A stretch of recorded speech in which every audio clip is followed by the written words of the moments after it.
is tactical air firepower.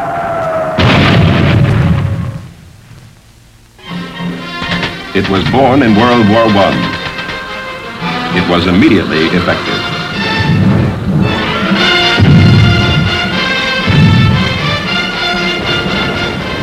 "1,500 aircraft were used against the German Army and Air Force in the San Miguel salient.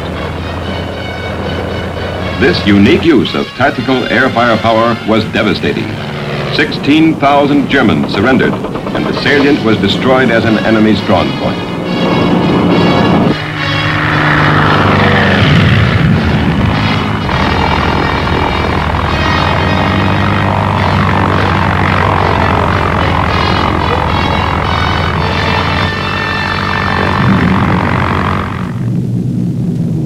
North Africa, World War II.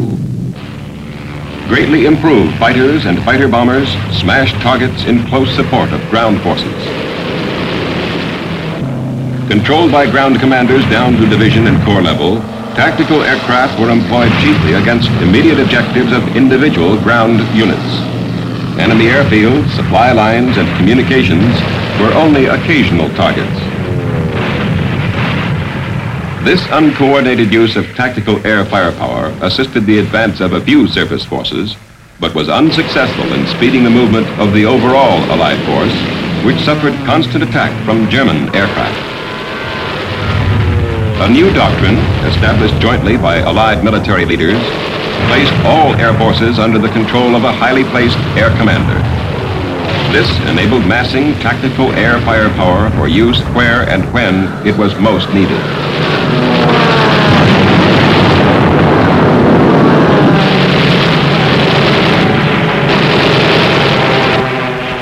Enemy aircraft were destroyed in the air.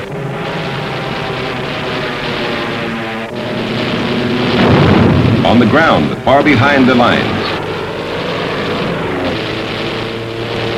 Hostile troop concentrations, transport, supply lines, communications, ammunition dumps, all were pulverized. This firepower helped pave the way for the advance of the overall Allied ground forces. 3 months after the new doctrine was implemented, all Axis elements in North Africa had surrendered.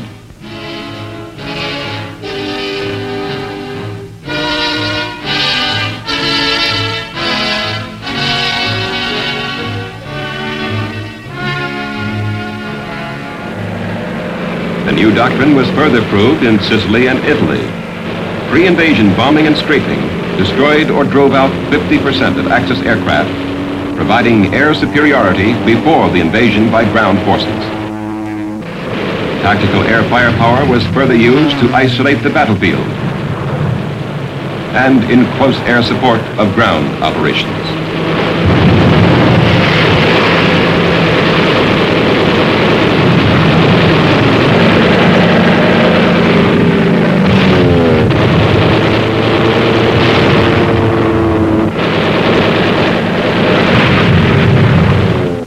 The German theater commander in Italy, Field Marshal Kesselring, had this to say: "The Air Force was constantly attacking our supply lines and always kept close on our heels.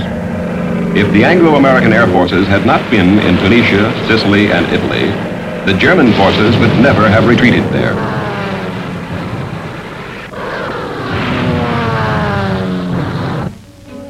The British commander, General Montgomery, said of the new doctrine, "If air is placed under ground command, the battle will be lost.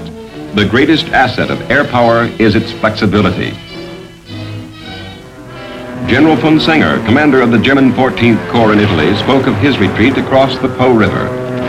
"We lost all our equipment," he said. "North of the river, we were no longer an army." General Mark Clark, 5th Army commander, said, "The effective air support given us will go down in history as a classic example of the competent employment of air power in the close support of ground forces." In Western Europe, massive tactical air firepower used in conjunction with ground forces in interdiction and air superiority effectively furthered the overall war effort. From D-Day to the German surrender, almost 11,000 enemy aircraft were destroyed.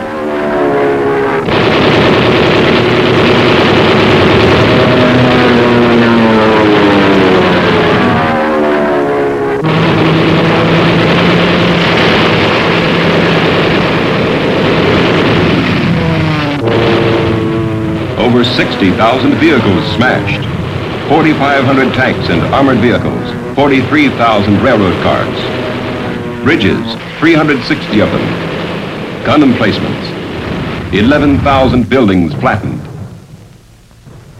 From 1943 on, the greatest single cause of enemy armed forces casualties was air firepower. Leading the list of air-inflicted casualties, strafing, not bombing.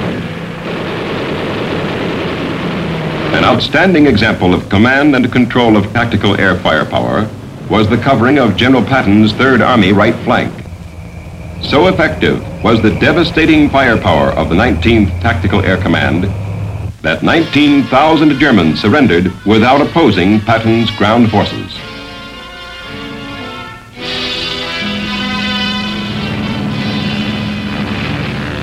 The Pacific War was conducted under the same doctrine of centrally controlled air forces. Attacks on Japanese airfields in New Guinea,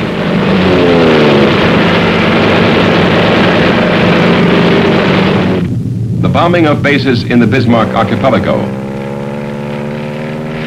and the attack upon shipping in the Bismarck Sea and surrounding waters were instrumental in the final victory.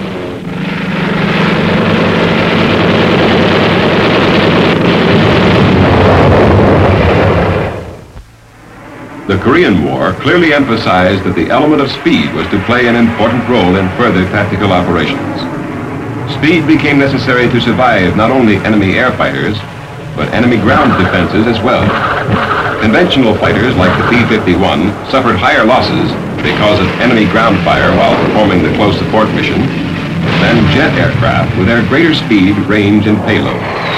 Speed was an important part of the jet fighter's armor. In initial stages and prior to the Incheon and Munsan landings, air superiority was attained and held, while close air support prevented the complete destruction of outnumbered ground forces during their withdrawal to the Pusan area of operations.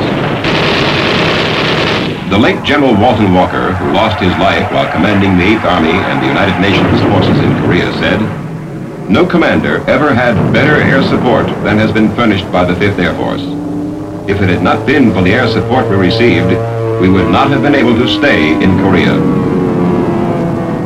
Later, when the front lines became static, emphasis shifted to interdiction. During the entire Korean action, centrally controlled tactical air forces annihilated over 145,000 men, 74,000 vehicles, 800 tanks, and 7,000 gun emplacements. 3 American soldiers were killed on the ground by enemy air action.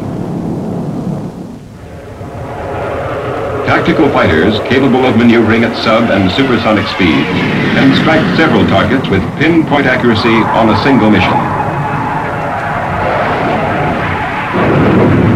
Their speed and multiple ordnance load capability represent a quantum jump in fighter effectiveness since World War II.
Reconnaissance and the RF-101, the aircraft that played such an important role in the Cuban crisis.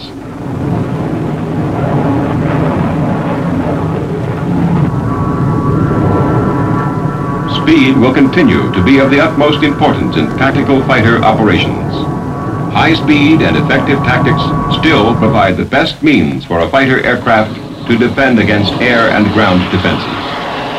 one of the most difficult problems to encounter is air defense weapons, which are completely mobile and difficult to target.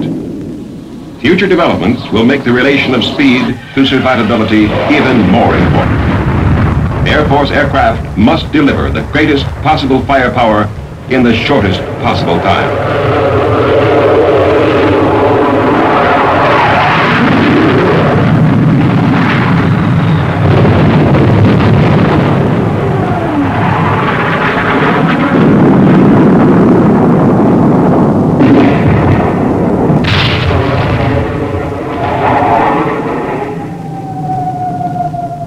Today, the tactical air forces of the United States stand ready to tailor their ability, organization, experience, and firepower to the specific requirements of any condition or scale of warfare anywhere in the world.